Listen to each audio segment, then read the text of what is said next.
Hey, is this thing on? Lance, Nick, ready? Can you hear me? Welcome to the Live Free and Hunt podcast.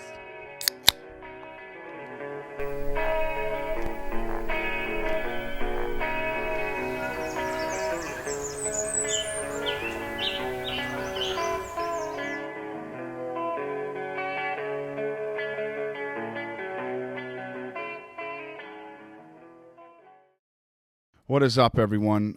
We just want to thank you for all the positive feedback we've been getting from this podcast. If you guys are listening on Apple Podcasts, Google Play Music, or even Podbean and YouTube, hit that like and subscribe button. That would help us out a lot. Follow us along on Instagram and Facebook, and check out what we got going on. We're going to have some good media this year, and we just appreciate all the support from you all. Thanks again, everyone.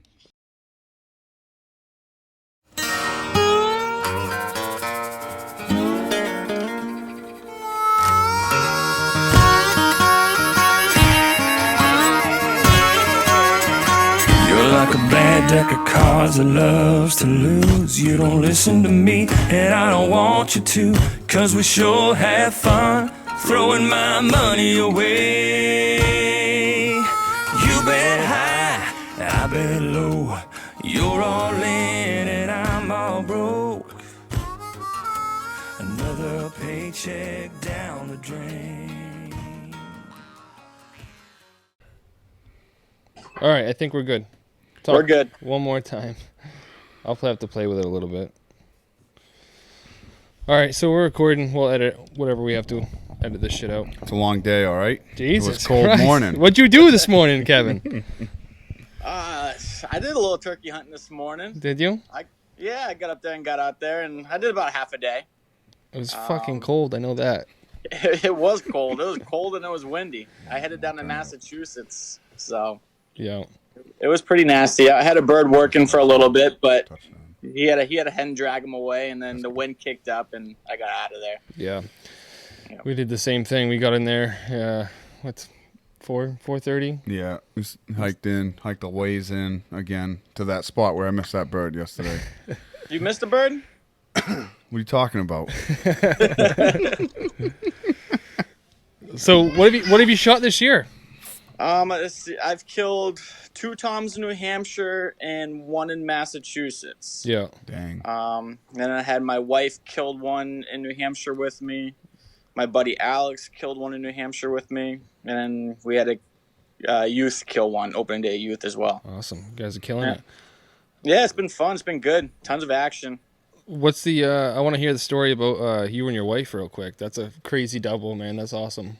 Yeah, that one was pretty cool. So that's a new spot that I got this year. It's actually, I found out about it, an old Army buddy of one of my best friends. Just Facebook friends with him and stuff. And he started posting videos back in late March, early April of a bunch of turkeys running around in his backyard and stuff. So I hit him up on Facebook Messenger like, hey, where you at? I'll come hang out over there.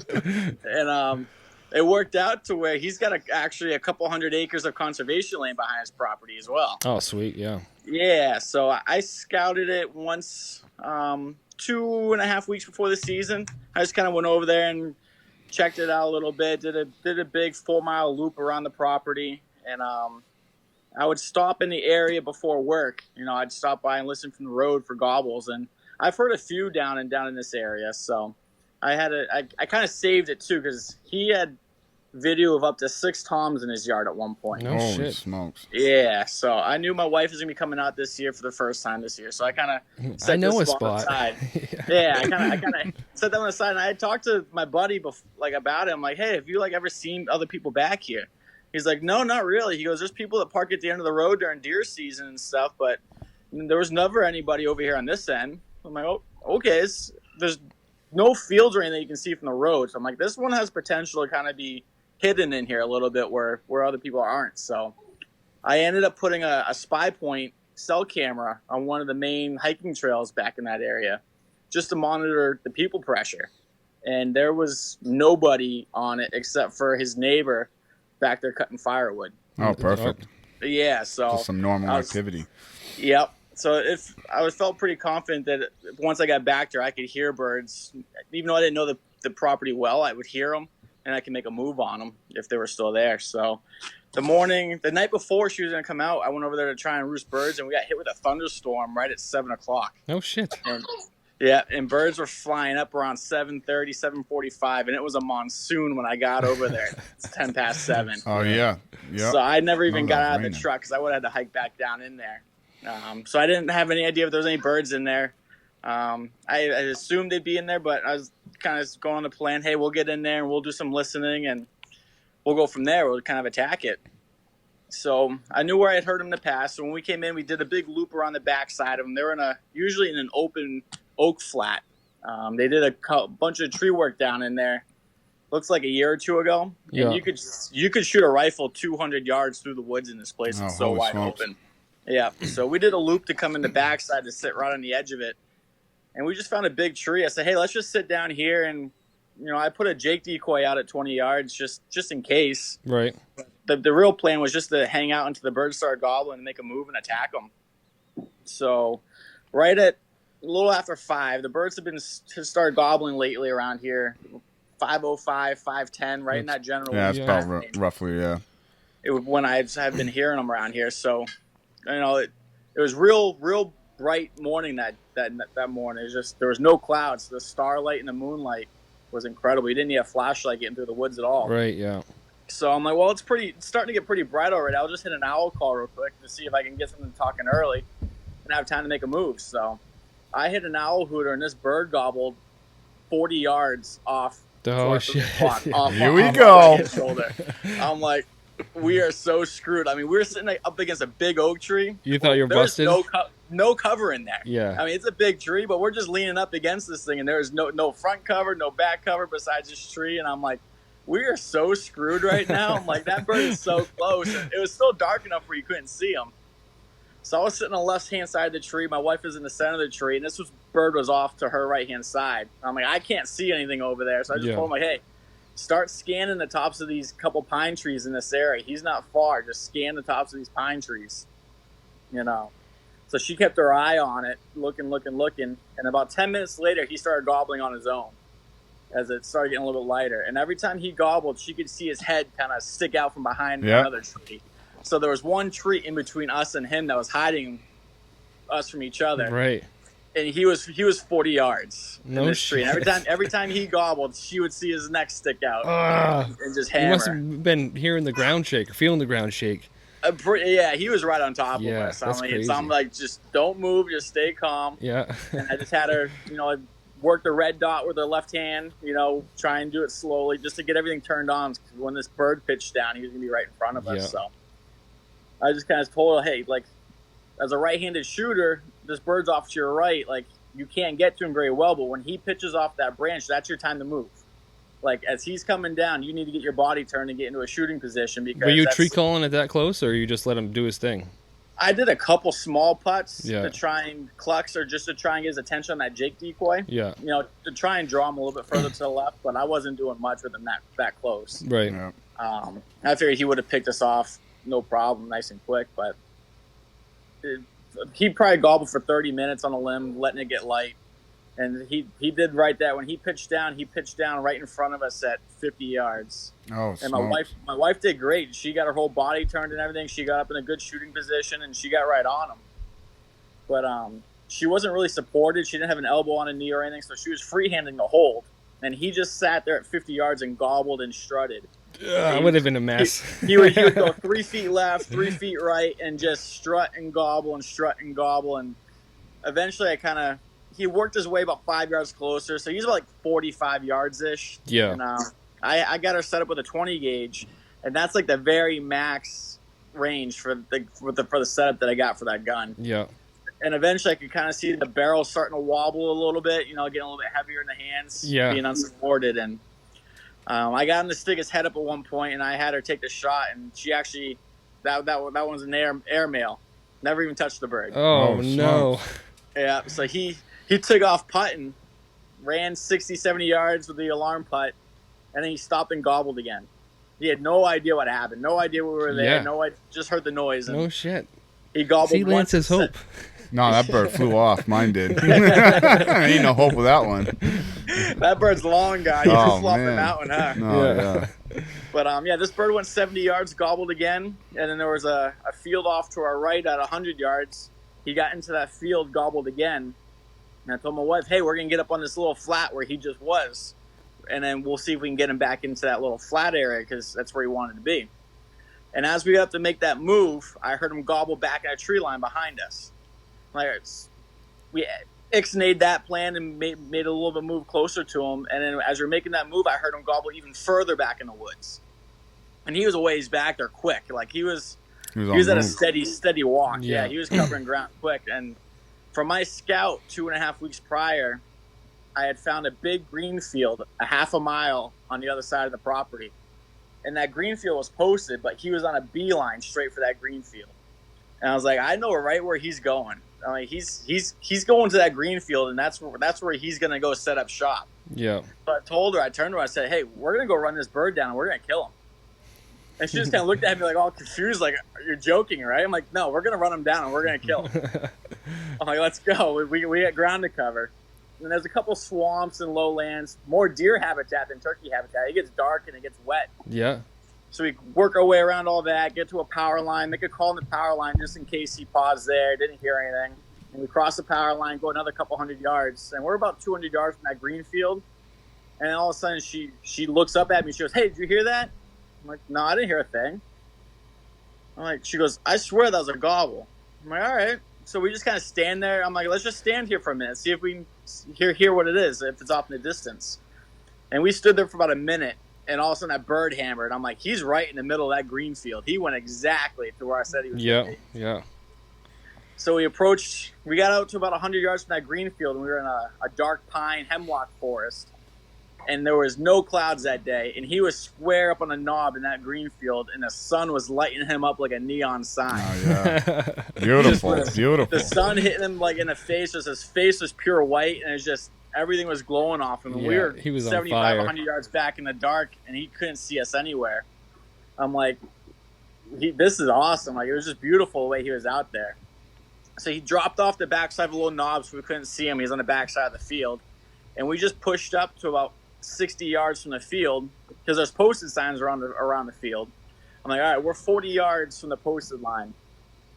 And I made sure we got comfortable. We sat down like, hey, let's get in a good shooting position, make sure we're comfortable. Just get everything all set before we make a call or anything. So we got settled in, got good, got a nice, good shooting rest and everything for her. And as soon as we were set, I made a couple yelps, and he hammered on the backside of that field. And within seconds, you see his head crest up on top of that knob again. Oh, he's coming. Yeah. He's back in full strut right in the top of that knob. I make a couple more yelps to him. He gobbles right back at it, and he comes out of strut, and he's on a string coming straight towards us. Awesome. Oh, beautiful. He'd stop every couple seconds, go in the strut real quick, gobble, then drop back out. And when we sat down, I told her, I said, hey, when he gets across that rock wall, he's going to be off the posted property, and he'll be in range. So when you get a clear shot, you're free to go whenever you want, whenever you're comfortable. And sure enough, he worked his way down out of that field, popped up and over the rock wall, and he kind of started working left or right, kind of angled towards us. And he got into about 35 yards, and he stuck his head out from behind a tree, and she just laid him out. Awesome. Nice. That's so cool. It was awesome. So we went through the whole celebration thing going, holy crap. Yeah. Can you believe that just happened? No, I told you we were going to run him down. We were going to kill him. That's exactly what we did. So it was super cool. Just, hugging, celebrating, getting her tag filled out, doing that for the first time. And we were getting ready to take pictures. And I found a nice log with the sun in the background and everything we're going to take some pictures on. So getting the bird all set up, getting her situated, make sure everything looks good. You want to give respect to these animals and stuff and take some nice pictures. So as I'm kind of fluffing the bird and the feathers, straightening everything out, she looks up, she goes, "Did you hear that?" I'm like, "No, but it's all right. We're busy. Don't worry about it." We already got I had no plans on shooting the bird that day. She was carrying the gun, and we were just having a blast doing that thing. I'm like, no, don't worry about it. It's all right. We can, there's plenty of birds out there. I can shoot one another day. And I stepped back to take the picture, and a bird gobbles about 200 yards away, right in the tree line with us. And he's headed right for that same green field. I'm like, holy Who's gonna crap. cut him I'm off? like, this bird's come. I'm like, plans have changed. I go, let's go get back set up right where we were. She goes, well, we haven't registered my bird yet. With New Hampshire, this you can register them right online and go back to hunting. Right. I'm like, no, but you can't, but I can. Yeah, what about me? I'm shooting this She's one. like, oh, yeah. So we literally just throw her bird on the ground pretty much right there, Yeah. pick up the shotgun, and we run back to almost the same exact trees we were just sitting at. And right about the time we sit down, I get the face mask back up. I look up, and the other Tom is in full strut in that same green field, 40 yards to the right from where we first saw the other bird. Unbelievable. The sun just hitting him right in the face, lighting him up. That's a beautiful just, spot. Yeah, just the iridescent colors bouncing off of him. I'm like, all right. I look back at her. I'm like, you ready to go? She's like, yep, I'm cozy. Hit a couple mouth calls, and he hammers right back again, and he turns, and he came in almost at a full strut the entire way. Really? Just Same reeling him in like spot. it's like you're reeling in a sunfish. It's Yeah. really what it was. Yeah. He Come was on. 30 yards to the right of the other bird. So he crosses the rock wall, and I had shot a bird the day before, and I've shot a few birds. I'm like, let's just have some fun with this. So I got real aggressive on the mouth call. Yeah. And he's at like 40 yards, and he just hammered. I would cut, and I'd yelp at him until he was out of breath from gobbling. Really? That's awesome. Yeah. awesome. Good deal. Yep. So I gave him a break real quick, and he went back into full strut. I'm like, all right, he's at like 33, 34 yards, and I'm like, we're gonna end this story right here because this is absolutely awesome. Time to slap him in the head. Yeah. I cut at him real hard, and he sticks his head up the gobble, and mid gobble I Boom. laid him out. Awesome. Nice, dude. With his head sticking out. So What a beautiful Yeah. moment. it was That's awesome, cool. I mean, dude. we stand up, we're like, are you kidding me? That just happened. So, yeah. Good. And from where he was laying, where I just shot him, her bird was laying 12 yards away. Holy That's smokes. wild. Yeah, right next to him. So still laying there on the ground. So it was cool. Good deal. That's beautiful, It dude. was fun. All right, we got. Yeah. Story. I'm actually over time already, but Nah, no give me worries. a. Hey, these things go quick, man. Dude, I no know. worries. No worries. But Um, no, New Hampshire's been good so far. It's been a lot of people, a lot of pressure. Oh, my All the word. birds that I listed earlier that I've been a part of, all new spots I've never hunted before. yep. We've been kind of So running I'm the same finding- issue. Yeah, I've been hitting a lot of different pieces of woods, just walking in 100 yards, hitting a call, just to find new spots because the places I've hunted in the past have been loaded with people. But it's been fortunate. Birds have been active, and weather's been funky, but it's Oh, been my fun. word. It's been working though. So, Yep, absolutely. all right, Kevin. I appreciate your time. I'll get in touch with you sometime soon. We'll do another one. Sounds good, guys. Good All right. luck. All right. Oh, Appreciate thank it. you. Thank you. Lance, make sure that barrel stays straight. Yeah, I will. I banged it off a rock. Straighten it out. Perfect. There you go. See Good you, luck, Kev. boys. All right. We'll see you. All right, take a quick break. I'm going to hook up to the next person here. Who we got in mind? Adam. Adam Evans from New Hampshire Back 40 with Kevin Plante. So, I'm going to give him a ring. Here we go. Woods. And Yes. we hiked way back, and we end up cutting. We didn't even cut a bird. Nothing all day. This was Saturday after opening day, and They came in quiet. Yeah. they didn't even cut. We're just hiking. We get up on the backside of a knoll, and all of a sudden we hear an alarm putt. And we peek over the knoll, and there's a bunch of jakes and some hens. And I'm like, oh, smokes. We brought a buddy out. Yeah, Brandon. We were trying to hook him up. He was shooting with a bow. And I'm like, hey, you think you can shoot that with a bow? He goes, it was a thick shot. So I'm like, I'll just shoot. What I cut out of the film was, my gun wasn't even loaded. So I racked one round in. Yeah. You see a flinch, and then he jacks a shell out. I racked one round in. It clicks. I jack the shell out. I put the same shell back in. I slam it shut, and I shot. So, But- Oh no. Yeah. It wasn't good. but anyways, we'll tell that story later on the podcast. We'll get to you. Yep. But No, as far as me goes, though, I finally got out. We had another spot where we ended youth weekend with the boys up on another piece of property. We gained permission to hunt over 100 acres of new land this year. that's That's beautiful. good. And a yeah, key. both of them. Because it seems busy. It seems Oh, busy my. this year. Up here it is, at least. Yeah, in here past it is, years. too. There's been a lot of people out hunting Yeah. because of everything going on. Right. We're getting more hikers than anything parked at every trail. That's Yeah, that's true kinda too, ridiculous. especially up north. Yeah. Yeah. Block up there. Kind of. But so I figured, heck, we've seen some birds up there, and so it's a good spot to hear a lot of gobbling in the morning because you're high up. And there's 3 ridges. You go from one ridge to a middle ridge to the third ridge, which is where Eric missed. So I said, you know what? We're going to get up on top. I'll listen for gobbles and go from there. And the first day I hunted out there, I had a hen fly right into my decoy. I thought, oh, here we go. I mean, it came flying straight down the opening because they did a little cut up there. Not too heavy, but they cut the trees. Selected. So here comes this hen flying right at me, and it landed in the ground in front of me. I'm like, all right. So you're waiting for another bird, but she was alone. Yeah. You know, we call them the old dizzy hen. She's out there by herself. Goddamn floozy. Yeah. So I gave that about an hour, and then I said, I'm going to keep going 100 or 200 yards at a whack and do some calling. So I got to another spot that was kind of open. I said, I should set my decoy up again and wait. Now, just about to move, and this friggin' Tom gobbles 20 yards right behind me. I mean, I just froze. I'm like, what the hell do you do? Where'd you come from? And I tried to slowly turn around, but there was nothing doing. He caught me right away and was gone. But that was it. But I said, you know what? I'm going to come back up here tomorrow. And that's when I went up the next day and heard 3 gobbling. One was off to the left and the right and front. And I said, well, I'm going to go after the one on the left, and I had enough time to move.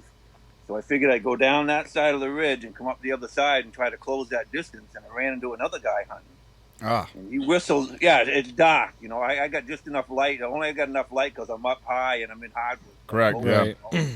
And this guy, I'm like, what the hell? Who's out here with me, you know? Right. So I look over. I see a guy waving at me. So we start talking.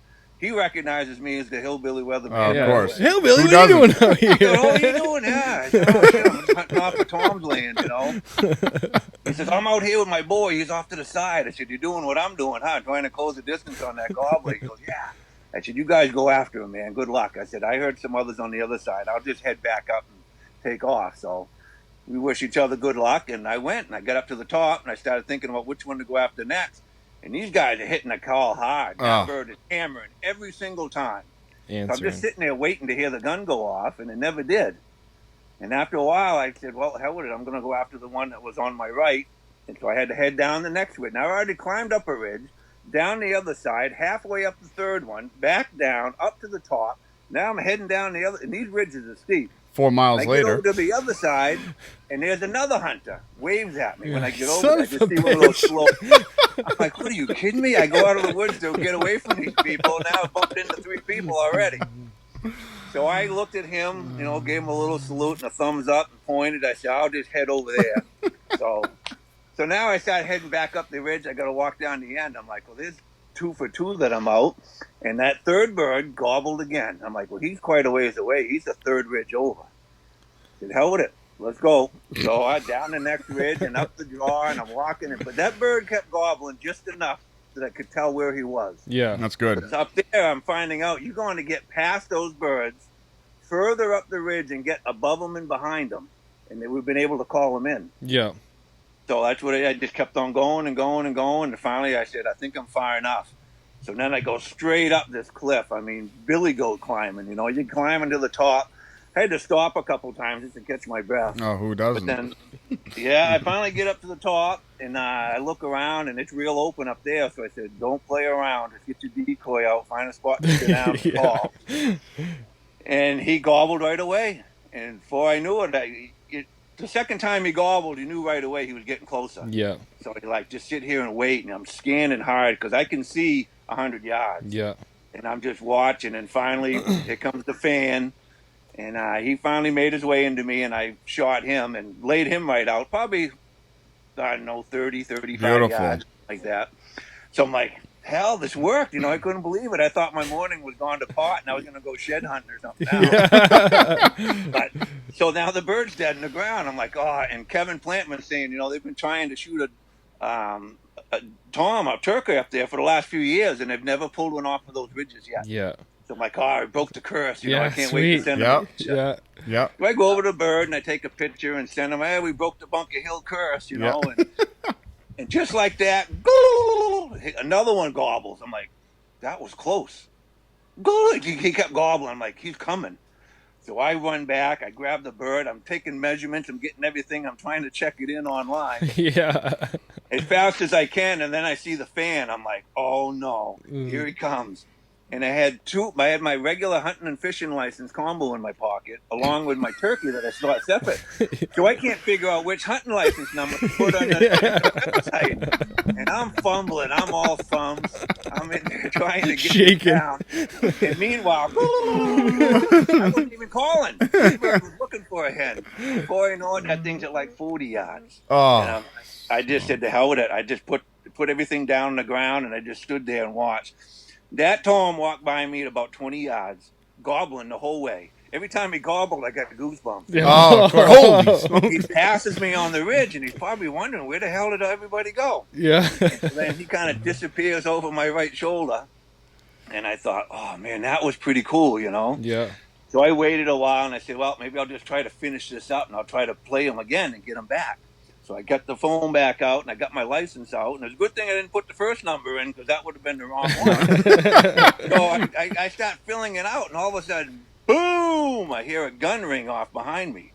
So holy shit, someone shot him. Yeah. But then the bird comes flying right by. I'm like, nope, somebody missed. And then the bird flew down over the ridge and was gone. I said, what the hell kind of day is this? Yeah. So I said, I'm just going to get out of here, and I'll go check my bird in. So that was probably one of the funnest days hunting I've ever had by myself. Yeah, that's a hell of a story, Adam. Everything That's went cool. on. But now it's just been tough. We get a lot of gobbles on the roost. We hear a lot of birds. And they shut up. But getting them, yeah, they shut right up. Yeah, we run into that. That's what it's been. But I was out with Kevin. He offered to film for me on Thursday. Thursday I had the day off, so I went around scouting. And we had one Tom in the same field that Eric shot his there with the decoy. We call her Karen. Yeah. And then, I had a couple other up in another spot in Mount Vernon, but they always end up on some private property up on the hill, and you really can't get at them. They're Right. fun to watch and take pictures of, but that's Right. about it. So I'm cruising back up another road, and I go by this field, a little small field. We see them in sometime. That's where those 9 jakes were. And I'm like, look at them. I haven't seen jakes all year, and I guess I found them all, you know. 9 So we were jakes. back Holy in the morning, smokes. set up the blind. We were there at 4:30. Once one of them started gobbling, they were all gobbling. That whole side hill Yeah. just gobbles. Yeah, one after Yeah. like the one's making the other one gobble. It's Yeah. It was constant. I was like, I never heard nothing like it. So then we realized they were on the ground, and they were starting to move right to left the way we needed them to. So we were getting already going, this is going to happen. We had that decoy on the string out there ready to roll. The old dead But they sled. just went back and forth up there, and they never come down the hill. And then Yeah. finally they shut up, and that was over. So they pulled the same nonsense with us that the rest of them have been doing. Right, exactly. Well, cool. Yep, we get out again this morning, brought the boy out to the same field, pretty much the same spot he shot his. Had one gobble right behind us. I had a hen all fired up. We were going back and forth for 15 minutes at least. And it sounded like she was getting closer, and then all of a sudden they shut up. And then, so I don't know, I'm sure up here, up where you guys are, it's probably worse, but it was snowing good down here. Oh, yeah. I was so fucking I had cold 3. this I had morning. over 3 or 4 inches at my house, around 9 or 10. It's almost all gone now. Yeah. But yeah, we had I still got some in the yard. 4 or 5 inches, or Yeah. whatever. Yeah, the trees were covered down here. The grasses were all snowed over, but didn't really get much to speak of. But the wind, just the wind and the snow The was coming wind. down. Yeah. We sat out there, but it was. I don't think that hen wanted nothing to do to get out in the open. They were Nope. just staying in Same the with us. thick little wood. That's our thought, too. We had a bird worked up this morning. We had 3 worked up, and then... They wouldn't come out to a cut. Yeah. They'd stay right in the wood line, hung up at like Yeah. 70 yards. So And I need them close. I've decided, I've been shooting that longbow all winter. Oh, of course. I got 20, 25 yards. I feel comfortable hitting the turkey now. yeah, So I'm dedicating. I was playing what I call second fiddle to Eric. He had the shotgun. I'm going to bring the bow out. Yeah, But, of course. um, Second fiddle. yeah, trying to get longbow close to a turkey is going to be Oh, fun. it's hard. Oh, I yeah. know. I figured I shot enough birds, in a lot of different ways. So Have fun with I it. really want to get one. I think it's good practice for deer season too. Yeah. Oh, Absolutely. 100%. Get one I done with really- shoot one with a turkey, then Yeah, at Deer's least no- get my no first bigger. couple misses in on a bird. Yeah, yeah. Yeah, I don't feel so bad. exactly. Work them bugs out. I don't know what it's going to feel like. I know the first time I shot a bear, I was shaking like a leaf, and I ain't shook like that in years. Yeah. I got a feeling with that longbow, I'm going to be like, oh, what the hell? Here we go. What am I like the doing? Well, I know right. time's short on this, so I ain't gonna hang on. No, it's fine, No, man. I We appreciate it. We could talk to you all day, Adam. It's good. Yeah. We'll definitely hook up again and get on this Yeah, podcast once the again. nonsense is over, we'll get back up there and we'll talk some more. Yeah, that's awesome. Yeah, we'll get You Gary guys up are getting here. out in the morning, I suppose. Well, it's Mother's Day. I'm gonna dedicate my time to my wife. So I'm gonna try to get out in the morning a little bit and see what happens. I hunted the past 2 days, so I'm good. Yeah. We're going to do an early morning hunt. My wife likes to sleep in. It's Mother's Day, so you let them sleep. Yeah, You go out and exactly, hunt for a few Yeah. hours. I got the baby, so it's like when she wakes up at 6, she's like, "Oh no, you better be home." Oh, yeah. I've been there. When they grow up, things will loosen up Oh a little yeah, bit. with it'll be time, good. It'll so. be good. All right, you guys. Be good. Take care, and good luck out there. All Yeah, right, you Adam, too, thank Adam, you. man. Thanks again. All right, man. Bye. All right, bye. Bye. Pretty sweet talk. Here we go. That was good, man. He's Adam's definitely got some stories in his Arsenal. Oh man. I don't know if it's just the way he tells them, he makes them fun, but yeah, man, it's been good. Season's been hard. We're having a hard time with colder weather up here in New Hampshire, but still managed to call some birds in, try to film. So what we got going on now? We got Evan Doyon. We had him on earlier. Doyon. I don't know what episode that was, 8, 7, something like I that. might have lied to him. Well, if he picks up, he picks up. We can probably shoot the crap for a little bit. Oh, it's connecting right now. Oh, smoke. What up? What's going on? You free? What's happening? I'm good. All right, sweet. I'm free. We were worried. We got some stories going on, so No. We're running super late. Sorry. sorry about that, bud. No, you guys are good. I got nothing going on. You in quarantine? What's happening? Yeah, not quite, but You got a full Close strut enough, behind your yeah. house? Behind your head? yeah. Oh, it's sick, Yeah. dude. Nice. Nice. Yeah, bird. I got a piece in the man cave together Heck slowly, yeah. Little by little. but little by little. What do you my got, some TV Miller in set that up cup, today. dude? This is Crown. Oh, I was going to say, you're a This- Miller this guy. is This is Crown. Crown, We're- boys, all we're- right? This is for the we're 15 sponsored minutes, by boys. Miller right here. Yeah, let's see. I gotta get shit done. Oop, pulled you over. It's good, dude. But How's your season been? oh, dude, it's been crazy. I mean, we've been hammering. Of course, I'm semi-retired right now with all this corona. Still there, Doyon? Still there? Disconnect. Oh, I got you. Yep, just poor connection, bud. That's all. that's all good. The beauty of technology today. Yeah. Yeah. It always works so We good. can still hear you. You cut out, you cut out. It's no biggie. Yeah, just Yeah, it's all keep good. on I don't going. care. Nobody needs to see this face, anyways. But yeah, no, it's been tough. We've been running into a lot of people. I mean, I'm sure you guys are seeing that. It's a lot more people out in the woods right now. Holy Yep. smokes. Which, to me is good and bad. Obviously we want to encourage people to be out doing what we're doing. But, when it comes down to, multiple guys setting up on the same bird, which I've had multiple times this year. Yeah. I had a guy right in opening day looked at me and he's like, I'm setting "You up here. going?" Like he looked at me and he's like, I'm parking it, and I just kind of looked at him. Okay, fine. We were here, but whatever. I'm not. Ethics, dude. I'm not. I'm just. It's got to make sense, dude. It's a 20. At the end of the day, it's a 20-pound chicken. You know what I mean? Like, I'm not gonna risk my life. Yeah, you no, really 100%. need it that bad, dude. Go Yeah. for it. That's You right. know. I'm glad you brought up ethics like that, man, because it's been pretty not crazy, but it's been I'm gonna call it wild. It's been wild around Yeah. here. It's been different than any other season that we've hunted. It's been No. I mean, people. You see someone drive by and you see someone's obviously there's birds in the yard and they'll pull right over. Oh. 50 yards away from the house. I'm like, Oh. put a move on the birds, man. Don't just yeah, get do out of something. the car. It's hunting. You got to make it hunting some way. Like a lot of guys are just trying to fill tags right now. Yeah. And I get that because I'm in the same boat. Who but, isn't, right? It's like it has to make sense. Like me and the guys that I hunt with, we have been doing some remote stuff that we have never done before. I mean, I think a lot I'm of wearing people. I'm wearing my elk hunting boots to go out and turkey hunt now. Yeah. We're putting on that many miles, Yeah. But now it's I enjoyed it. Like the bird that I shot, I mean, I was way out there, camped out for the day in the rain. Went home, put the waders on.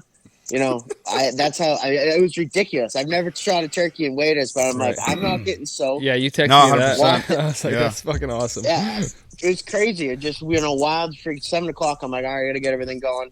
Went out, grabbed the blind, and as it be told, 11:15, 11:20, I get a gobble. I could see, like, on the horizon, this little dot going across. I freaking called. 3 gobbles later, he's laying in my avian strutter and the freaking breeder hen right in between them, dead. You Nice, know, dude. like that. It was a crazy hunt. I waited him out, but but you've had to do stuff like that this year. You know what I mean? Like I don't we've do done stuff we like do that. different I stuff. run and gun. You know. Yeah. You We've know, been- I'm a run and gun. Past 2 days, we've been So- hiking like 2 miles back in to a piece where birds haven't been touched Yeah, yet. I saw so your that's- I saw your video yesterday. No, that was Tyler shooting. I was filming. Yeah, I'm not talking about that one. I'm gonna get you a new gun. No, You gotta dude, get I love Lance that a new gun. Frankie, dude. I'll tell you I've right killed now, a lot of I birds with that remember- Frankie's, ducks and grouse. I've smoked some I've birds. seen you in action. The old 1100? 12 gauge 2 and blasting 3/4. ducks, 2 3/4 when You we were can't younger. find no more rounds, dude. I don't know. I'll find you some.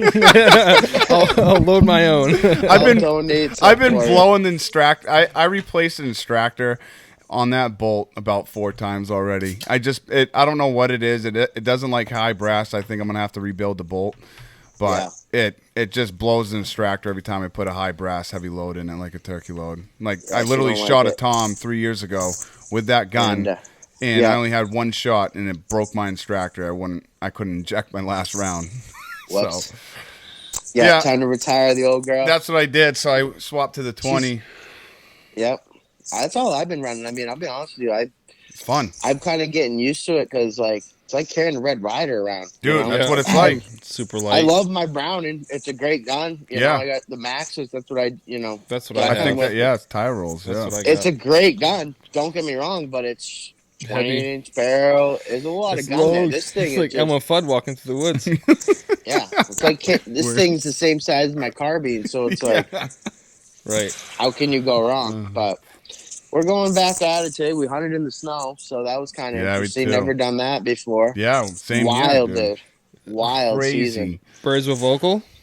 For a little while, to be honest with you, and then the wind came in. I mean, probably for you guys too. It just Yep. got to the point where Too I cold. looked at my brother. I'm like, I'm freezing my ass off. Yeah. And we're gonna See? die. Yeah. He's gonna come down, and we're gonna die. It's Yeah. not worth it to me. We were hunting You with know? Nick this morning. I look at Nick. I'm filming behind these two, and I look at Yeah, Nick. Nick's and, literally like, yeah, like this. I can't shoot. I'm like, that's the first stage of hypothermia, Nick, dude. You're dead. We're gonna leave you here, We dude. need to leave. We're gonna We're gonna die. leave. Ty, you're up the gun. We're gonna leave Nick here. He's gonna Yeah. die, dude. We can't Hey, drag it him all- out. We're 2 it miles all back. comes back to it's at the end of the day, it's a 20-pound chicken. Oh, yeah. You know what I'm saying? It's Yeah. got to make sense. But I Yeah. don't we're know. having I fun still doing get it. I get OCD. I feel like We we had had birds to go out gobbling. though. We had to go out and hunt the snow for the hell of it. Oh, 'cause we never done it why before. not? It was legendary. Yeah. My girlfriend's like, everybody's all snow in Maine. Here is my boyfriend all getting all jacked up because he wants to go shoot a turkey and post a picture on Facebook. You know? That's a pride. That's a passion. This I'm is like, Blizzard I Bird got 2020. Exactly. Corona bird. Yeah, Corona dude. lizard bird. Yeah, dude. Yeah, That's it's been wild. great. You gotta love it. Good, good. Well, yeah, no, I'm excited. Got a lot of season left. So, Hopefully, I can got get some a stuff, question yeah. for you. I got- What's a late season tip you could give us for, or the audience for pressured birds? Stay and- out of my spots. That's our tip Stay out too. of It's too my late. spot. Everybody's already been in there. Just kidding.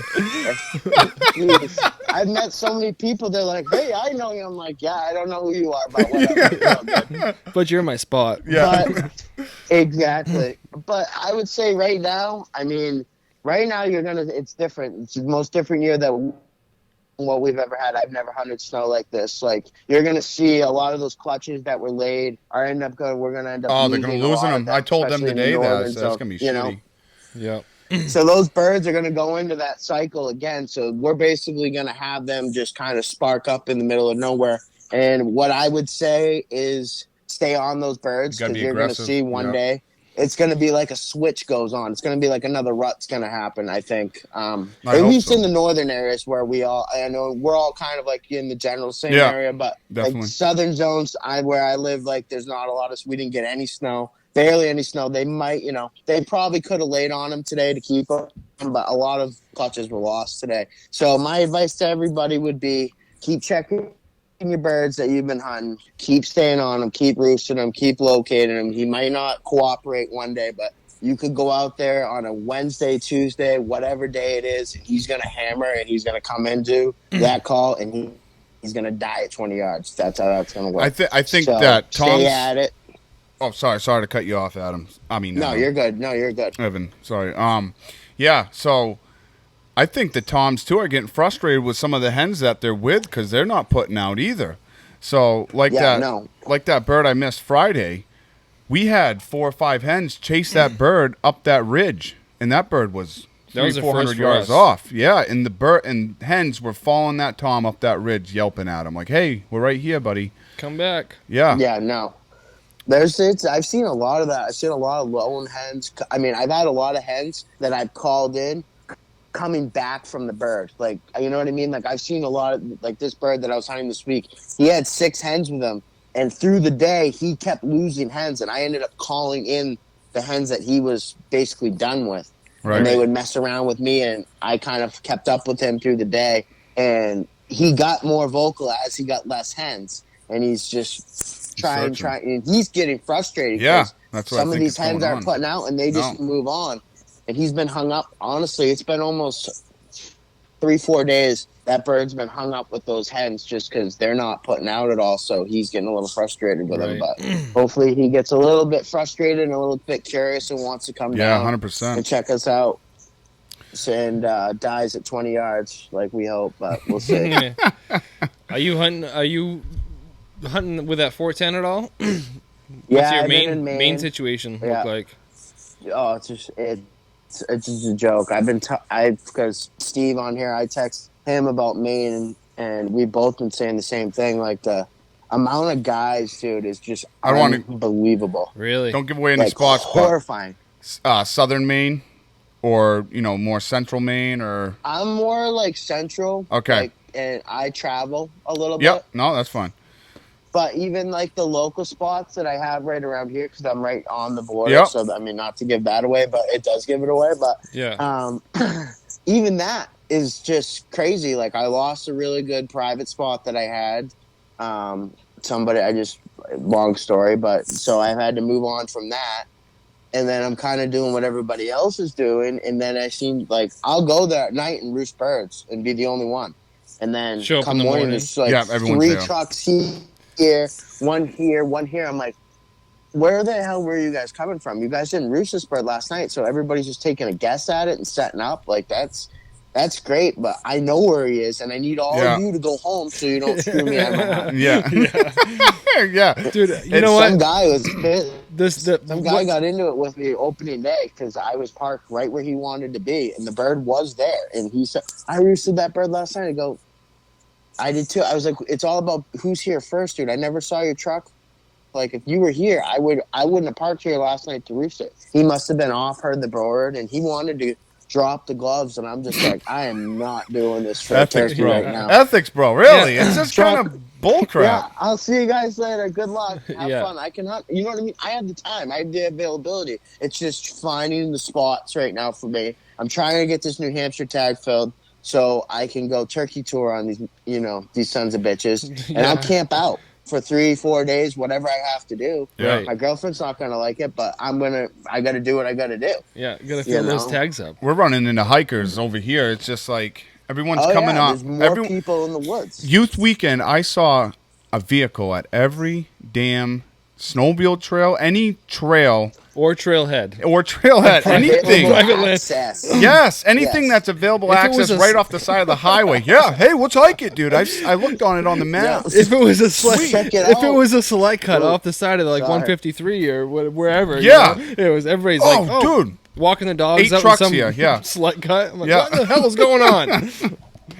That's crazy. It's unbelievable. I mean, we're dealing with the same thing. People walking. I think it's great. Don't get me wrong. I'm not. I know. Trying to Well, take that's Oh the no, thing. everyone's getting outside. Everyone's Exactly what joining. you said earlier, Evan, is, you want, people to get out in the woods. You want to promote hunting because Yeah, Exactly. the more That's people what- that do it, the yeah. better chance is it's going to stick around as long as it can. Yeah. But We it's have also people in like, it. well, you took my spot, It's like, Yeah, eh. you're in my spot. Exactly. I like that you're don't know hunting, but where- go find your own. Yeah, exactly. But it's I'll help you I'm out. just kidding. There's I some mean, Jakes over there. right. Yeah. And they'll gobble at anything. Slam your door. Absolutely. Go blast their heads off. Yeah, no, it's been tough, and the weather isn't cooperating. We haven't had any really No. warms. It's been a It struggle. snowed. It's May. Like this is not normal. March weather, they You know what called I'm it. saying? Yeah, I mean, I was wearing duck hunting waders opening day to stay warm and dry. Like, what in the world? yeah. And I wouldn't have done it. I wish I'd honestly, done that today. I don't. Yeah. It was that. It was just. I don't know what else to do. I'm freezing my ass off. So here we go. It I'm looked putting my waders on. absolutely ridiculous. My dad came out because I shot the bird, and I'm like, "Yo, bring the 4-wheeler out here." I was like, "I got a lot of shit. I got blind chair, strutter decoy, gun Bring the bird." 4-wheeler out. So I don't want to walk all he this shit ends up back. take like 20 minutes, half hour, shows up with the 4-wheeler. And he's looking at me. He's like, "What you have going on here, Junior?" And I'm like, I'm hunting, "What? Dad. This is how good. I got my waders on." He's like, "You look ridiculous right now. Birds soaking wet, like just Yeah, it looks like ass. Yeah. like I was like, I have to do this, Dad. I have to do this." You don't understand. Possessed, like, but it was a good time, good hunt, like, and we've had my buddy Miss today with me, or yeah, this morning. It was this morning, yeah, first thing. So Nothing wrong we've with had that. we've had some, we've had a few discrepancies, but we're getting there. And then I had another buddy of mine that came out last Sunday, first bird ever, 630, 23 pounder, I'm gonna take bang, a piss. Damn. So. We're gonna try to start a trend on this. Spread the word. So if anyone misses, you're walking out with your shoes I saw in your that. hand. So we're gonna try to start this up. So Gee, just tag us in there. So Oh, I will. Well, hey, hopefully I don't have to tag you. oh, I know, guys or no, anything like I that. wish everyone could just slap him in the head, but it doesn't go that way. It does not go that way. It's not. No. It's not hunting if it doesn't. No, but- it's been tough. We haven't had really many birds talking. Like we'd go into a spot, run and gunning, and still do the same thing. Like you said, would hike into another spot last week, and we hiked back in. We didn't cut a single bird for probably 1.5 miles, 2 miles, and still didn't cross this river. Came up on the backside of this hardwood ridge, and was sitting there shooting the shit real quick. Hit the call, and we're just sitting there talking, trying to make a game plan. All of a sudden, an alarm putt comes up over the hill, and we're like, "What the heck?" Oh, there's like 3 or 4 jakes sitting there. Oh, jeez. Yeah, and that was when I missed last weekend too. But we brought a kid out to shoot one with a bow, but he just couldn't. There was no shot whatsoever. It was so thick in there. But Bow hunting is very. I mean, I love bow hunting, but I don't it is get. something extremely tough to get close and get the shot. I mean, it's hard enough with a gun around Oh here, yeah, you know? it was funny because we're sitting there like, all right, we got feed, we have water, we got cover, we got everything a bird would want. We're sitting there actually literally talking about that, and then all of a sudden that alarm putt goes off, and it's like, how come you guys didn't strike off? You know, we're cutting at you, yelping, we're trying to throw everything we can at them, and birds still aren't talking. So I don't know. It's tough. It's been tough. I went out one day this week because I had a situation on one of the days that we had that high winds or whatever. Just the gobbles were sounding so disoriented, and I thought what was in front of me was behind me. Yeah. Meanwhile, I've got a strutter on the road fanning, looking for me, hung up at 80 yards, won't come, and I'm like this behind a tree. And one of the hens busted me, and they kind of took off, and I chased him down through the woods. But he didn't gobble much. And the moral of the story is I went out that night to roost him. He never gobbled once. I sat there until pitch black and let him, because I don't like to call. I try to kind of sit back, but when you see me owl hooting that's how you know how desperate I am. Yeah. And Right, yeah. he literally would not budge. And then my dad went out the next day and had him come through at like 6:10. So where my dad was set up, that bird wasn't that far from. So he was roosted in earshot of where Right. we You were. yeah. He just Trying to was roost them. tight-lipped. And, you know, I think honestly it's because, you know, he's got motherfuckers like me trying to kill him. Yeah. And then everybody else and their brothers driving Trying around. to- I can't. Right. And if you know where I'm hunting, stay away. Yeah. I see all you motherfuckers driving around. Bye. Get out. You know who you are. Get out. It drives me nuts. It's like, you know I'm up here. Guys are still coming up through, but it's like, whatever. It is what it is. It's the It's the season. beauty of it. Makes it fun in Yeah. a little way. It I don't does. know, Frustrating and fun. yeah, exactly. But All right, we're running way over time. It's all right. I'll let you guys We're do shooting your stories, dude. We're gonna Yeah. we'll get back on here at the end of the season. Yeah, we'll definitely go get everyone together too. get some Yeah. bullshit fun. going Cool. on. Hopefully this quarantine bullshit will be over soon so we can Oh, we don't have to do yeah, this we're FaceTime fine. shit. We're kind of together back in the studio, but it's just really Yeah. us, so it's kind of just Yep, whatever. We'll get there next exactly. week. It's maybe. coming. But sweet deal, man. Hopefully. All right, appreciate guys, it. Well, it's good talking too. Yeah. All right, Doyon. Hey, good luck. Good to you luck. guys. We'll you see too, ya. buddy. We'll see you, bud. Kill him. Yeah, yeah, you too. Talk to you. Bye. See ya. My phone's gonna fucking die. I gotta text these guys because we're like way over. Steve Champa coming up. Yeah, we got coming two up. more guys coming on. So Steve Champa. Maybe we could call from my phone after. So we'll do that, Ty. All right. You call the last guy All from right. mine. Yeah. I can put that FaceTime in there, hopefully. I'm gonna start this off good. All right. Whoa! What's going on? The tree slayer. Oh, the turkey slut, aka the turkey slut. What's up, guys? What's happening? How's it going, Champa? How much you? Oh, You know, missing birds. missing birds. I saw. No, you didn't see nothing. It was fun though. We had a good time with it. I saw a buddy miss today too, so you're not alone. Ah, Dude, we were reading through some comments and someone posted on Facebook about how to get a dead turkey out of a tree. Oh my god! That yeah. freaking guy commented and said, "Call Steve Champa. He hammers them out of the tree all the time." I saw that. I was dying laughing. Oh, I was dude, we I were was like, cracking this up. kid's got everyone in suspense right now. Yeah. I was like, this is great. There's like, and then there was another thread. Like, did he get it out of the tree? And then finally someone commented, like, yeah, he got Did it he out. ever actually get it? You call the fire department. Yeah, I guess he did. I'm interested in how he got it. I know. Yeah. Shit. Throw a shoe at it. Yeah. You guys still going at it up there? Oh, We, yeah, we're we still- gave it hell this morning. Froze our dicks Yeah. off, but it was. Had birds worked, and they wouldn't want to. They didn't want to come more in the open where we were. They're staying tight in the cover. So Yeah. I It was figured- snowing down here. I mean, you guys probably got snow too, right? yeah, like 3 or 4 inches. Yeah. No kidding, huh? Yeah, it was We stupid. just got a dusting.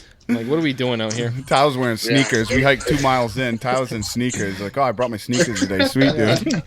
I I fucked saw up. people. I saw people like full snow woods. You know, Yeah. perfect. In their woolies. Yeah, for sure. That's awesome, man.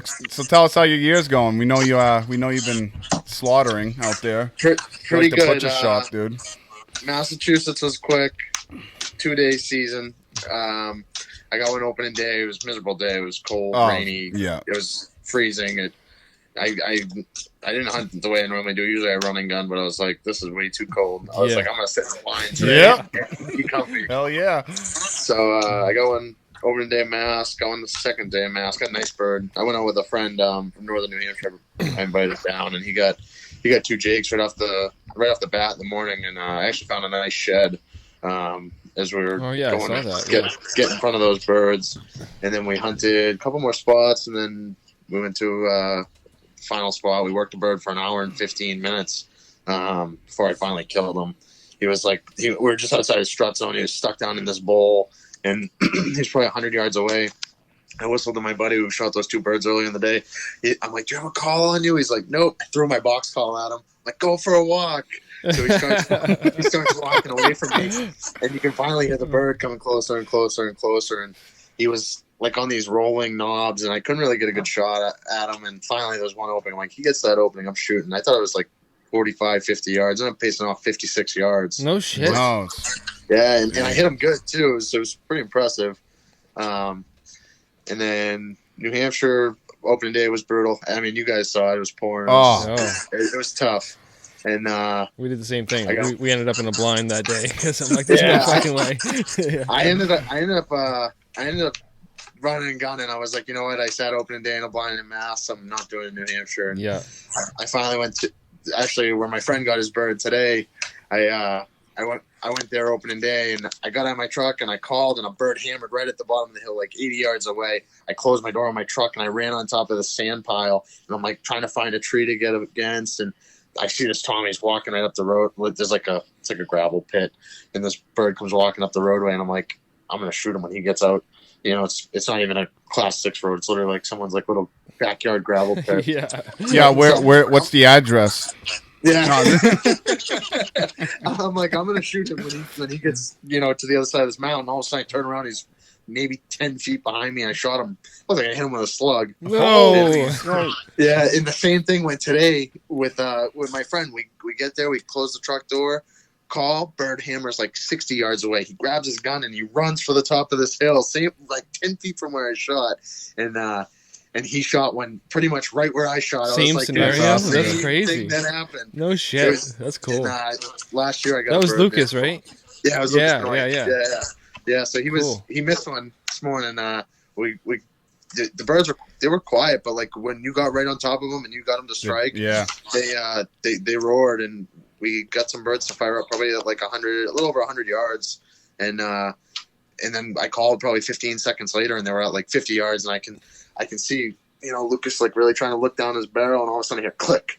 And he goes, "You got to be shitting me!" And he pulls his slide back, slams it forward, picks back up again. The birds were still there, and he shot, and he whiffed. But it was it wasn't an easy shot. I'll Look at give me him like that. that. Sounds very familiar. Don't Lance. ever look at me like Lance did that that again. last weekend. But he redeemed himself. He made a good shot on the second one. Good so, deal. You know, he doesn't miss much. So Yeah. it was cool. It was good to get out with him. Awesome. I went up when he ran his hounds a lot last summer and trained with him. But it's tough going right now, man. The birds definitely aren't hot. We've had awful weather. Cold. It hasn't been warm. It's been cold, rainy. There hasn't been like any. It's windy. Today was brutally windy. yeah. You know, it's been like 3 really windy days. It's been tough to get birds to strike. And the pressure. I'm sure everybody else has talked about this. You know, the pressure. Well, that's why everyone's coming on. That's why I want to jump around Yeah. because we're feeling it up here, and generally we don't. You don't see it. I went up to Central Maine yesterday. Yeah, we saw that. It was a cool trip. Yeah, it was awesome. It was cool. Camped on the side of the road, and you know, it was awesome. It was like something I've always just wanted to do when we did it. And I saw 2 trucks up there. In 2 days, we saw 2 trucks. It was like, this is what it's about. You know, Yeah. nobody around. It was like, you know, there's tons of farm country where we were, and we put some birds to bed the night before, and that was the group where I killed that bird out of. But even those birds, quiet as church mouse. We didn't even hear them gobble, and then we just saw them pitch down out of the trees into the field, the potato field we were on. And I got a bird to strike opening morning of New Hampshire, walking around where Lucas got his today, and then the second one in Mass, and then all the other ones have just been like, you know, they were there and get in front of them or set up in front of them. Yep. It's been real quiet, and the weather definitely isn't helping. But this week's supposed to, I think, get nicer. And usually the second, third week of the season, the birds get a lot hotter too. I mean, I was going to ask you about that. Do you still have tags? I'm tagged out in Mass, Maine, and New Hampshire. I'm going to Vermont this weekend. I've never hunted You it son before. of a bitch. You fucking son of a bitch. What, do you run your own butcher shop out of your garage? Hey, I'm selling turkeys. Yeah, I've never been. I'm gonna go up on just like I think I'm gonna go up Friday and kind of do what I did in Maine yesterday. I'm either gonna camp or I'm just gonna leave my house. It's like a 2-hour drive. I hope you clean it out in New England. That'd be sick. Honestly, if I can get it done in Vermont, here I come, Connecticut. Oh shit! Watch No out. shit. So I mean, I doubt it. If I get a bird in Vermont, I'll be pumped. You know, I've never hunted That'd it be before, and every there's a couple guys I've talked to that have said Vermont is hands down the hardest state in New England to hunt. So Yeah, a lot of work. A lot of hunters and turkeys. So A lot of good hunters too. yeah, so I mean, I'm looking forward to it. It's going to be a challenge. It'll be different, you know. It's a different terrain and not so much southern New Hampshire up there, you know. So Right. it'll be fun. But I'm hoping that a lot of people get back to work here soon, and Yeah, definitely. I mean, for everybody's sake, sanity too. I mean, a lot of guys I think are just laid off and looking for something to do. So a lot of guys are turkey hunting and the weather just isn't helping either. So if we can get some good weather and some, and people can get out of the woods, I mean, in a good way, tag out, and people can get back to work. I think that people shouldn't get discouraged right now. I mean, it's been a really, really, really rough start. Oh, I mean, heck yeah. the guys that know where there's flocks of birds, those are the guys that are killing birds. It's if you're trying to get out there, run a gun and walk around some new pieces of wood, it's tough. I mean, I walked opening day in Maine. I walked 9.5 miles. And the only birds I saw were the ones that I saw them going across the field, and I was able to get in front of them. I drove way around them and got in front of them, and I was able to get a tom to strike up. But other than that, I mean, I walked hills, power lines, Nothing. Everything, ridges, hardwood ridges. They don't want to talk. Nothing. Yeah, we've been doing some trolling too, and it's like can't even get nothing out of it. So. Well, it seems like once they pitch down, you have until what, 7? Yeah, I'd say 6:30, 7. 7 o'clock. Lockjaw. Yep. Yeah. Yeah, it's I've never seen it like this before, but I mean, the pressure, I'm sure, from hunters has stuff to do with it. It's the pressure. When I was up in Maine, I mean, I was opening day, I was in southern Maine, and I was like 20 miles over the border, and there was every pull off had 2 trucks, 2, 3, 4 trucks in it. It was insane. I've never gone up there for opening day, but I'm sure it's not normally that bad. But No, everybody's seen the same thing. Everybody we've talked to, and we've seen the same thing up here. Yeah. It's never been like that since I've ever lived up here. It's never been like that. So I mean, it's good to see people getting out, but in the same aspect of it, a lot of people that are just trying turkey hunting out this year. They're Blowing up the spots. learning curve, and I mean, a lot of spots are getting blown up, but I mean, that's how people learn, Yeah. So 100%. Yeah, dude. yeah, I mean, not everybody goes out there and kills them the first day. Some people do. Some people have them fly up in trees and die. Yeah, like, So. What do you got? Any late season tips? You just said that the last couple of weeks could be hot. Yeah, I mean, late season tips. I mean, you're going to see a lot more toms scattered out. Early season, you'll see those groups of 3, 4, 5, like you guys had. You guys had 2 or 3 toms coming together. Yeah. You'll see a lot of that early season. Hit those places that you don't see people hunting, because the odds of a tom, being roosted up around somewhere around there, or hanging out in a piece of woods that he may not normally be and won't be uncommon in the late season. They're looking for every last hen to breed, and Right. There's pieces down near me where my fiance shot at a bird last year. It was the 3rd week of the season. Never heard a bird there the first 2 weeks of the season. I just kept going checking it, and then finally it was one day there was a couple of jakes and a couple of toms there, and I brought her there, and I brought a friend there, and they got birds, and it's late season can be a completely different animal, because it's not they're not in the same fields anymore. They've been shot at, they've been pushed around, and they're going to be in different spots. So don't give up. I mean, it's easy to get discouraged right off the bat when you're seeing Facebook and you're seeing everybody shoot their birds, and people get really, especially the new guys, they get discouraged. But you can't. You got to stay persistent. Keep at it. Yeah, absolutely. You're one of them. You Yeah, freaking keep every missing. time I click on Keep social media, it's like, oh, Champa's taking pictures with a turkey. Like it's like that's his job. He's a photographer for some freaking dead turkey. Yeah. This is my day job, dude. This is my day job. Yeah. This damn work stuff keeps getting in the way of my hunting career. It's brutal. I'm ready to quit work and hunt full time. I hear you. No, that'd be sick, dude. Don't we all? But hopefully, I'm hoping everybody that's new to it this year can get out there and get something. There seems to be a lot more hunters and a lot more newer hunters. So yeah, which is a good thing. Yeah. I mean, hunters are a dying breed, so it's good to see more people getting out there. absolutely, I We agree. need more people on our side than on the As long other as side. the ethics are there. Oh, As long as the ethics dude. and safety are there, because turkey hunting, you guys know it's dangerous. Everyone's wearing camouflage. There's no orange. People shoot. Some people shoot at movement. Some people, an ethical and safe hunter waits till they know it's a bird and it's right on their lap. Youth weekend, I watched 2 kids. We pulled by. Me and Nick went out, brought his kid out, and we drove by this one field that I've hunted over the past years.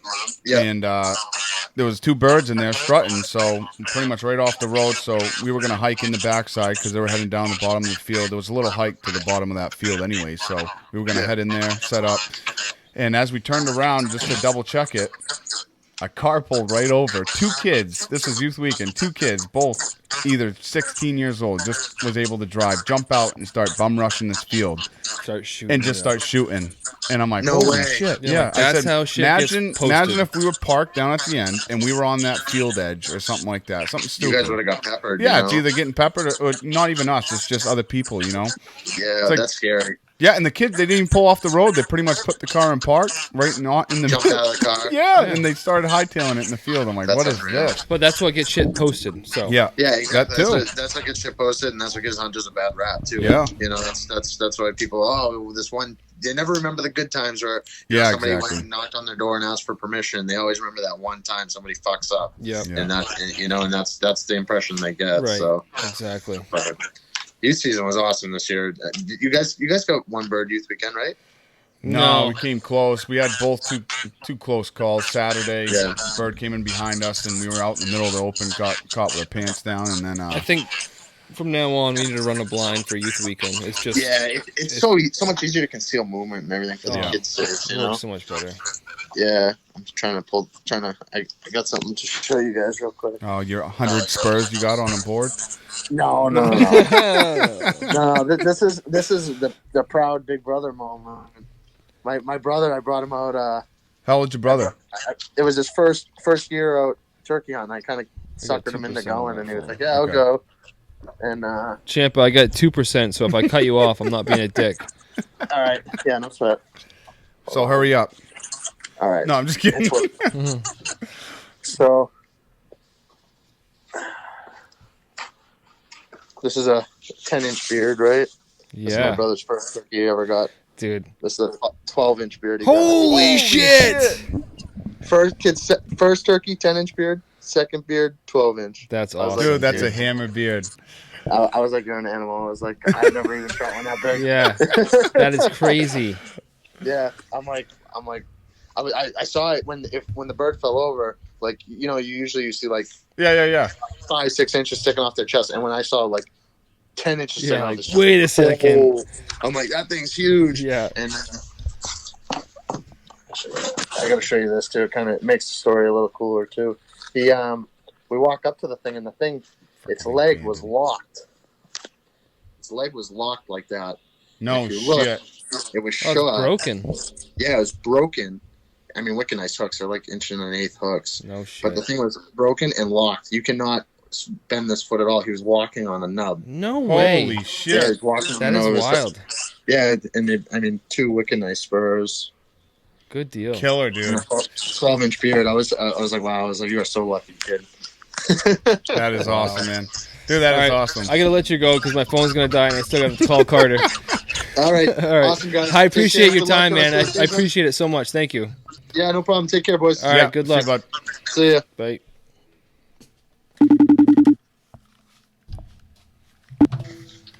Hello. Carter, How what's are happening? you? How How's are it you? going? I'm doing well. Sorry we're running late. No worries. Turkey stories. Is this all right, earbuds? Oh, Does that your sound money. Okay. You're Sound good, good. dude. Okay. Sweet. I figured this is better than like speakerphone and stuff. Oh, or you're going to fall over. Oh We get you set up here. no! My phone just died, so I had to call you from Lance's phone. Oh man! All right. Oh, you screen recording? You good? Oh, sorry. Hang on 1 second. All right.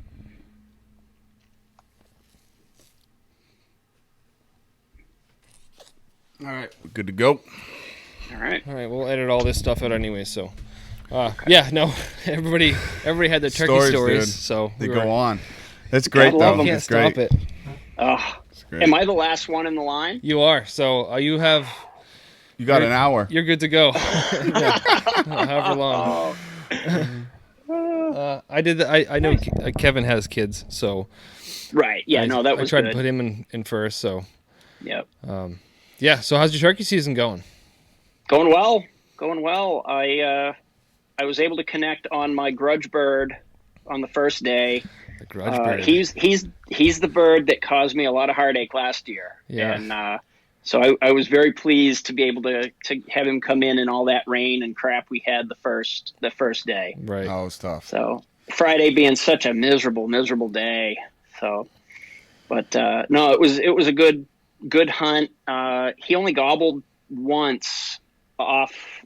Not even on the roost. He gobbled once about 5:45, and then just with it being so cruddy, I did a little calling here and there. I had a quarter strut Jake and a hen set up, and he popped into the field and looked down at about, I don't know, probably 130 yards. Took him forever, and it was really cool to watch his body language because he was looking at the deeks, and I wasn't too crazy about getting carried away with calling him. Yeah. Because he was kind of committed at that distance. So I How just far away was he? He was about 130 yards or so at that But he point, could see up across the field. see the decoys. He had a good view of the decoys, and he was. You could tell by his body language. Yeah. He'd kind of take a few steps, go into half strut, wouldn't gobble, but he'd like look down, kind of give the death glare, take a half a step, and it took him probably 40 minutes to cover the 100 yards. It was sweet agony. I mean, that's what we live for. Yeah. You know, it was awesome. And he got to about 28 yards, and ironically enough, I mean, the decoys were at 20. He got to 28. It was pouring rain, and I thought, you know what? Anytime now. He high-necked, and when he did, he put his caruncles right into my red dot, right in the reticle. So I said, that'll do. So I squeezed, and end of story. Awesome, man. Good deal. So yeah, so that was a good turkey season. I've been out since. I'm not sure what the other fellas have seen, but God damn it. Falling over. It's a fucking phone. take two. No, You're we're on a good. charger, so That's why. You're good, Yeah, though. no worries. go ahead. Yeah. No worries. So I've seen a lot of people in the woods. Yep. It's kind of seems to be the whole COVID story of the 2020. Yep. I'm seeing I a think lot of birds. everybody we've talked to have said the same Yeah. thing, and I'm glad everybody is saying the same Agrees. thing because Right. that's how I feel. It's Right, and it's not just turkey hunters that I'm seeing. right. It's a Hikers. lot of other outdoor recreational users, which is cool. It's fine. Unfortunately, a lot of them don't realize that it is the height of our passion right now, the May turkey season. So I've actually been able to have very good conversations in the field and educate people and say, you know, hey, just so you know, it is turkey season. Wearing those colors may not be a good idea. And then that kind of leads into letting people know safety-wise and also, you know, kind of ethics-wise what we're doing. And if you see a truck parked on the side of the road early in the morning, it may not be a good idea to come cruising on in, you know, maybe until afternoon. I think so. That I forgot to do this, but would you just mention and explain maybe what you do for the NWTF? Yeah, absolutely. My name's Carter Heath, and I'm the regional director for the National Wild Turkey Federation. It's been about a year and a half that I've been in this role, and I'm basically the lead fundraising guy and volunteer relations person for all 6 New England states. So I get the Nice. privilege of getting to be involved in this turkey lifestyle in 6 states all year round. So, and I do everything from like the hunting heritage banquets. We do a lot of membership type work, different fundraising events throughout. And that's just kind of to help support our mission, which is the conservation of the wild turkey and the preservation of our hunting heritage. So a lot of the funds that we raise get to be leveraged for habitat work, gets to be kind of to help with like I said, preserving that hunting heritage so that as we are facing a lot of attacks from, anti-hunters, people that just don't get our lifestyle, that we will go to bat on both a local and a national, like Capitol Hill. We have representation on Capitol Hill, and so that's just in a nutshell. I've been turkey hunting since I was 12. And I'm 48 in another couple days, so I've been at it for quite a while. Yeah. Still just a young lad. You ain't 50 yet. That's right. Just as passionate about it. I say that I've been a turkey hunter for almost 36 years. Well, I've been turkey hunting for almost 36 years, but I've really been a turkey hunter for about the last 15, 16 years is when the bug really bit, and I became a lot more serious about it, and a lot more invested in learning. And that's really my big thing is I get to learn every time I go out. I'm always a student, even though I've been doing it a long time, and I really enjoy getting to learn new things. You got to take it all in and put it all in perspective. Yeah, definitely. Yep. So I actually spoke to Allison Keating yesterday, and she is the brand new lead turkey biologist for the state of New Hampshire. If you haven't had a chance to talk to her, she's awesome. She has been quite involved with the state board, the National Wild Turkey Federation here in New Hampshire. And she was just letting me know that kind of the online registration part of things has really come together well, given this pandemic situation. Quick notice, too. But right. Some of the things that she had mentioned, though, are some of the slight issues that they're seeing, and that maybe she wanted me to mention are some people aren't taking the time to make sure that their information is correct when they do the full registration. So a problem there is if somebody puts their wrong email address, they don't get the return confirmation number. So technically they have an untagged bird. So that's just something to look at. Spread the word. Right. I've got the numbers as of May 7th. There have been just about 1,800 birds checked in online, and that's just online only. 1,800. And that's 1,800 in the first week. Wow. And that does not include any of the check stations. Okay. That's simply online registration.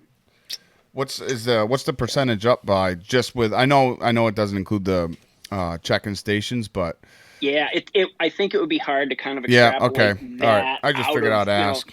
I know license sales were up. The number I heard was it was up like 2,000. Yeah. No shit. Yeah, there was a lot of fishing licenses were up over 9,000 from last year. Wow. Turkey permits were up. I believe it was 2,000 from last. So I can see it. I can see the 2,000 people up in my spots. Right. Yeah. Right. Well, and it's if you think about it, it's such a double-edged sword. Because I know. As hunters, we want this sport to thrive, and the more people, the more people we have, the more the legacy can continue. But also, the more people that we have, the more pressure there is on places and all that. And so the answer there is education, teaching. You can't legislate ethics, but you can try to teach it. Yeah, right. Of course. And so we do a lot of. I don't know if Kevin got to talk about it on his part, but Kevin Plante, he's been a tremendous volunteer, and he does a lot with the mentor program, which is the New Hampshire. NWTF, New Hampshire Fish and Game Collaborative Mentor Learn to Turkey Hunt program. And so basically you get new turkey hunters that are excited about it, but they don't know a lot. And so it's a soup to nuts, full day of biology, calling, tactics, setups, how to use terrain, decoys, call, everything, the history even. So they get a full day of classroom education, and then there's a half a day of shotgun patterning and making sure that your weapon is going to work. What your limited effective range is exactly. And then the cool part about this is, at the end of it, we actually pair people up for a hunt. So we take people that have gone through the course, and we'll do like a 2-to-1 ratio and actually take them out, not to try to have them kill a bird necessarily, although that is icing on the cake, but Right. it's more of kind of in field, you get to learn a lot more. Experience, anything exactly. Anything that you've learned in the classroom, you're now able to put into practical application. Am I calling too much? Am I calling too little? That's the best way to do it, I think. I Right, mean, you right. can't beat that, Yep. That's a beautiful And There's so many. program. There's Yeah. so many scenarios, and there's so many different, areas. I mean, that's the perfect way to do that is Right. for a new hunter. Like you Right. say, you And learn so every we've- day. Yeah. So. Right. And we've been able to reach so far around 180 people. Last year, we even had Governor Sununu go through the course, Nice. and That's he cool. went on a hunt. So, we had Greg from the Morning Buzz go through Yeah, I heard Roadkill. that. Yeah, I heard that on the buzz. Actually, Yeah. he was talking about Yeah. turkey hunting. Yeah. Yeah, that was that. That was that Oh, no program. So yeah, so it's been really a good thing. One thing, just to kind of pass along, kind of like a challenge to anybody that's listening to this, that mentor program is awesome, but on a more grassroots level, if us all as turkey hunters are able to take somebody out and kind of figuratively take them under our wing, doesn't have to be like an organized thing. It can be like, oh, hey, if you want to learn to turkey hunt, I'll show you, or deer hunt, Right. or fish, or anything in this spectrum. But the more people that we can have involved, but with a caveat that they're involved ethically and responsibly, and kind of know the minutia of what we're trying to do. Yeah. So It's a big undertaking. I've seen, people, I want to go turkey hunting, but they don't know. Mhm. They don't know.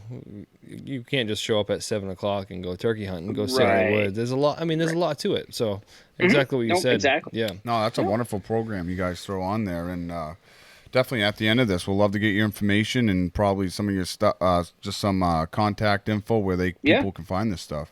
Yeah, That'd be absolutely. great for people. And that's something that I've found is, for me, the National Wild Turkey Federation is very important because it's a mission that I believe in greatly. I mean, two things right there: the conservation of the wild turkey and the preservation of the hunting heritage. Of course. Two things that I want to see Thrive. continuing. And something that I've had to explain. I actually had a local radio DJ talk to me about this back probably last year, and he was talking about preserving the turkey. And I said, no. We're not preserving the turkey. We're conserving the turkey, which is the wise use of the resource. We're preserving that hunting heritage because we don't want that to go anywhere. We don't want it touched. We want to make sure that is not going away. But the turkey, if we preserve it, then we're basically saying we don't want it to get utilized at all. Right. Like a state park, it's a preserve. You don't want to go in and cut the trees and kill, That's a beautiful point. Conservation, right. And I that's something that I always want to make a point of. I was up at Kittery at the Moose Fest last year, and some guy came up to me and said, so this NWTF thing, what do you guys do? And I said, well, we're a conservation organization. And he put his finger on my chest and he said, I'm so sick of you people. He thought that we were an anti-hunting organization that was trying to protect all the wild turkeys. Yeah. And It's I not said, the no, same. no, no. It's not the same, bud. Right. Yeah. I said, I just want to make sure you understand.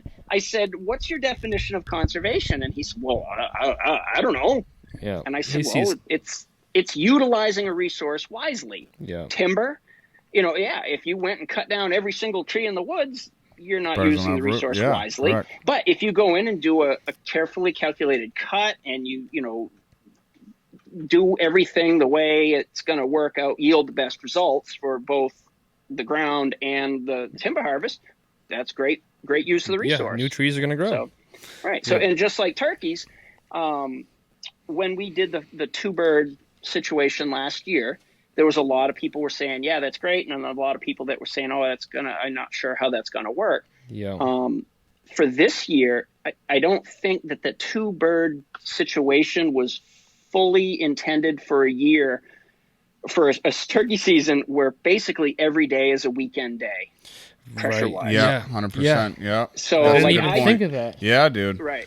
So Ugh. I've been a little more careful.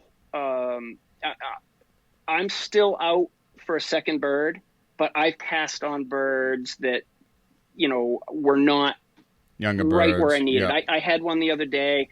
He was at 35 yards strutting, and I'd brought a 20 gauge with me, and I limited myself to 25 on that particular gun. And where he ended up, it was just not a safe shot. He was at 25 for 20 minutes. Right. And it was not a safe direction to shoot. And so I just had a blast just watching him. And his hand was, pretty much right next to me. So I was pinned down hard. It was stuff you live for. Experience. I can't believe that Yeah. point you just made. Yeah. That blows my mind because I literally didn't think about that until you just said it. So- There's a so- lot of people that it's a good weekend every single Every day. So, right. And if you think of a typical turkey season, your Saturday, Sunday, Correct. you get heavy pressure. Yeah. But then by the Monday, the birds are still a little bit chapped. Yeah. By Tuesday, they're coming into it. Wednesday, game on. Thursday, Friday, you get maybe a couple guys that take a day off of work early. But then you're back into the weekend rotation of, hammer, Pounding, hammer, yeah. hammer. Right. Now, this year, everything has been pretty much relegated to a Saturday. Every day of the season every now day. because there's so many. Right. And if you ever get a chance, follow Dr. Michael. Is she on the Meat Eater podcast? No, he may have been on there. Brent Collier and The Turkey Doctor? Is that his name? he might. Yeah, Turkey that might Doc be. on Instagram? It might be. He's Dr. Brent Collier and Michael. I want to say Champlain, but I know it's not that. I think I They've know done who a you're lot of talking studies. Yeah, they've done a lot of studies about the effects of this COVID pandemic on Pressures on the turkey Yep. populations. That's wild. And so a lot of the states down south have already opened and closed their seasons, and they've seen 30 to 40% kills above last year. Wow. Or any year. Yeah, that So makes their perfect sense. kills are, and I've spoken to several guys from Mississippi and Tennessee, and they've said for the last 2 weeks of the season, you could not buy a gobble. Yeah. Just the birds are so educated and so pressured, and I've started to see that, and I think a lot of it, like the first couple days of the season, the birds were almost behaving like it was the third week, right. and I think some of that was due to more people on the landscape, whether it's people out trying to roost birds with calls, Yep. or they call on a bird inadvertently or on purpose and then spook it, and then that bird is now chapped. Or you get mountain bikers, horseback riders, Yeah, we've been seeing that a lot. hikers, and which is great. Well, You're still there. that people are getting out in the woods and stuff, Right. but that's something that we kind of have said as an agency, as an organization, is just be aware that there are going to be more people all the way around in the woods. What do you think, with what you just said, combined with the weather and the late snow and the shitty rain and the shitty cold temps, is going to do to nesting hatch? hens? Yeah. Is that there will be a lot of second clutches. Yeah, I think so too. I agree. I found my first turkey egg this year on April 5th. Wow, that's early. It's and I found that egg, and I was out shed hunting actually, and I found this egg, and I'm like, now seriously, is that from last year that just somehow didn't get predated, or is that a hen that has already laid? And That's so fucking I wild. went back 10 days later, and she was on the nest, and she had 10 eggs on April 15th. Wow. You think they're So gone? You think they're lost?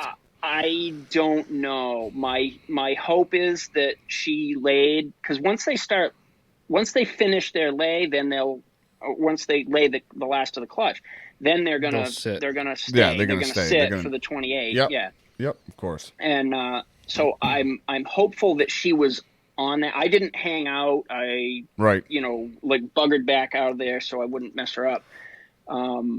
So I was planning on going back kind of early June.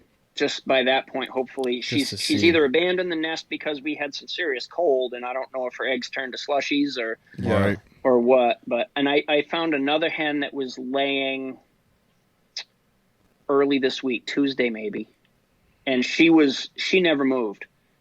She stayed completely still. I walked right by her 10 feet, and she never ever blinked. Wow. And I realized that she was there, so I kept my cadence and just kept moving. Going, I didn't. right. Yeah, I didn't want to interfere with her. Yeah, I'm afraid of. Yeah, go ahead. Yeah, well, we had a wet spring last year, so I don't know about you, but I've seen, as far as jakes on the landscape, I've seen one flock of 5 and then another flock of 3. And other than that, most of what I've seen has been 2-year-olds and up. Yeah, I haven't seen many jakes at all. None. No, and so that tells me that this year we're in good shape because we had a pretty good hatch 2 years ago. So all your 2-year-old males are, loudmouth gobblers and hopefully want to play. Yeah. Next year we'll see how that goes with the heavy potential impact on male birds. How much are we actually going to see for recruitment for next spring? Right. And if we have a rough hatch this year, you could have a rough hatch on a rough hatch. Now, I don't think we're in the weeds yet. I think that as long as if the hens are laying, her body heat is going to keep those in good shape. Warm. Yeah. But there's so much.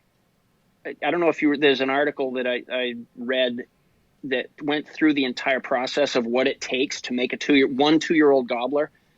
It's pretty fascinating. Yeah, the percentage given of them staying odds, alive is not good. Right. Yeah. I'd actually seen a stat at one point that said that the average age of a turkey in New Hampshire is like 5 days. 5 days old. Because if you count nest mortality. Right. Yeah. And poult mortality. Yeah. I'm just a turkey nerd from way back. No, that's great. That's great. I love hearing this stuff. I've been goobing on this forever. So getting a job where I get to actually talk about it and be part of that's wonderful, part dude. of it Do the is really, thing, really cool. Right. Yeah. Right. Absolutely. All right, Carter. Oh, we appreciate it, man. Absolutely. Sorry running late. No worries. We'll have you on again and we'll talk. This is great. We're gonna go in depth. Yeah. We're gonna get Pick into your the brain, weeds. dude. Yeah. But and like I said, I never want to be an expert at turkey hunting. Hey, neither because I have neither are we. so much fun on the journey. Yeah. Yeah. So toss out that contact information for maybe that program in the national the wildlife national National Wild Turkey Federation. Sorry, I always get that mixed up. But I'll give my email address, which is the best. It's Heath at NWTF.net. There you go. And he's off again. Off and running. We got it. Yeah, we'll put that stuff in. I'll be glad when all this shit's over with and we can just come in and talk. Come in the studio. I know. Now you guys are up in what, Wolfboro? Brookfield. He's in Brookfield. Okay. I'm in Alton actually. Oh, so I'm not too far from you. I'm in Barnstead. Yeah. Yeah. We're not too far. We've probably seen your truck around. More than likely. What's your plate? I'll come find you. Yeah. All right, Carter. That's great, man. So awesome. Well, thank you very much, and please keep in touch. Yeah, absolutely. Definitely, we will. man. So, all right. Have Have a great night, guys. You too. We'll Good see luck ya. on. Thank you. All right. Bye. Bye. All right, guys, that was great. Woo! Definitely a lot of information right there. I gotta pee. Can I pause this? No, keep going. All right, I'll talk a little bit. Jesus. Yeah, this Ty was taking a leak. So, yeah, it was a lot of great information, guys. Hope you guys all enjoyed that. We've been having the same situation this season when it comes to turkey hunting. Just running into a lot of people on the trails hiking. A lot of activity on a lot of the local hunting areas that everyone else is seeing. So, birds are locked up. they're not talking much, and they're not talking much midday. So seems like everyone's on the same page there. And yeah, it's probably been the same story all throughout New England. Cold weather, rain, wind. We just haven't had the serious warm weather that we need. So it's been great. Yeah, we've had a good year. Tyler and Nick doubled up opening day. We've had some close calls. Me, Lance, I missed 2 birds already this season, so I probably could have filled both tags, but that never happened. But yeah, we've been having some close calls, and it's been great. Yeah, you guys seen the videos. I hope you guys watch them and you guys like them. Yeah, keep on posting them. It's good. It's a good time. Yeah. So, I don't know. What do you want to talk about our stories, or do you want to save that for another podcast? We're at hour 45. Hour 45. I think that was enough information for everybody's brain. Yeah. If you guys want to see our hunt, they're up on YouTube on our channel, Live Free and Hunt. Follow us on our social media page too. And we'll hook up everyone that was on this podcast. We'll set them up on the media page. It'll be good. So you guys can all keep in contact with them if you guys would like. And follow them on their media pages. It'll be great. So let's wrap this up, Ty. What thanks time for is listening. It's 8:48. We got to get up early, too. So Hey, you know what? Happy Mother's Day to all the mothers out there. Happy Mother's Day Happy Mother's Day to everyone. Everybody's mother. Everybody, they hold down the fort. They hold down the household. Whether you like it or not, deep down inside. They let us hunt. They let us hunt. They hold down the fort. They're the glue in your family, no matter where you are. So thank you to all the mothers out there. Happy Mother's Day, Mom. And Happy Mother's Day, Kat. Happy Mother's Day, Heidi. And Happy Mother's Day, Mom. But all the moms. One shout out I want to do. Not really a shout out, but we're going to try to start a thing now. And this, it doesn't matter. It doesn't have to be in the state of New Hampshire. But if people are missing birds out there, take your shoes off, walk out, feel it. Yeah, see how you feel. Yeah, see how you feel. Yeah, see how you feel. You might feel laugh shitty? after, No, you're going to feel more shitty when you got blisters all over your feet. Hey, yeah. Take a picture and tag us at Live Free and Hunt. They'll be good. We just love to see that. Love to see those pictures. And we appreciate everyone that has been tagging us in their posts. We've been seeing a lot of birds killed. It's been great. We love doing this stuff. So we appreciate all you guys. So thanks again, everyone. See ya. Let's kill it. Yeah, baby, when we're together, it's like Vegas times 3. But in the morning, I'll know better, 'cause you're so bad for me.